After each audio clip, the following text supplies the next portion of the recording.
ঈদ উল ফিতরের ছুটি শেষে রাজধানী ঢাকায় তীব্র জ্বালানির সংকট দেখা দিয়েছে। বিভিন্ন পেট্রোল পাম্পে ঘন্টার পর ঘন্টা লাইনে দাঁড়িয়ে জ্বালানি সংগ্রহ করতে দেখা যাচ্ছে হাজারো মোটর চালককে। অনেক পাম্প বন্ধ থাকায় খোলা স্টেশনগুলোতে সীমিত পরিমাণে জ্বালানি সরবরাহ করা হচ্ছে।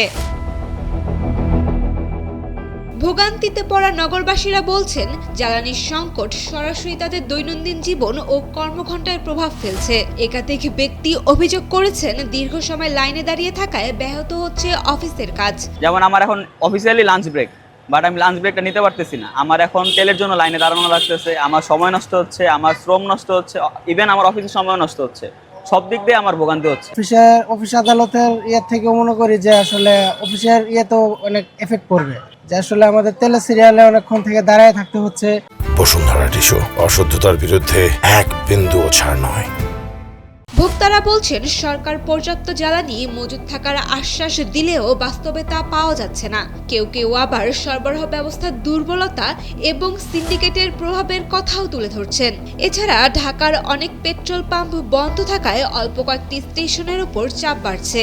আসাদ গেট দেখলাম দীর্ঘ লাইন, তারপরে বিশ্ববিদ্যালয়ের ভিতর দিয়ে কোনায় দেখলাম ওখানেও লাইন, পরে এখানে আসলাম এখন আর তেল নাই। এখন বিষয়টা হচ্ছে এভাবে চলতে থাকলে তো আসলেই কি যে হবে বোঝা যাচ্ছে না। এটা একটা বড় একটা সিন্ডিকেট বাংলাদেশে আছে, সিন্ডিকেট সরকার কিন্তু ধরতে পারতেছে না। এই সিন্ডিকেট মনে করেন ঢাকা শহরে 100 ফিলিং স্টেশন আছে, তো তেল দিচ্ছে 10টায়, বাকি 90টায় তেল দিচ্ছে না কেন? এই বিষয়টা দেখো তুলে ধরে না। এদিকে জ্বালানির মূল্য বাড়তে পারে এমন আশঙ্কায় কিছু পাম্প মালিক সরবরাহ সীমিত রাখছেন বলেও ধারণা করা হচ্ছে। এতে পরিস্থিতি আরও জটিল হয়ে উঠছে। আগে থেকে আজকে বেশি, এখন হয়তো 1 তারিখের পর বলা যাবে, কমতে পারে। 1 তারিখে তেলের দাম বাড়াইলে ওনারা বলতেছে যে তখন পর্যাপ্ত তেল দিবে।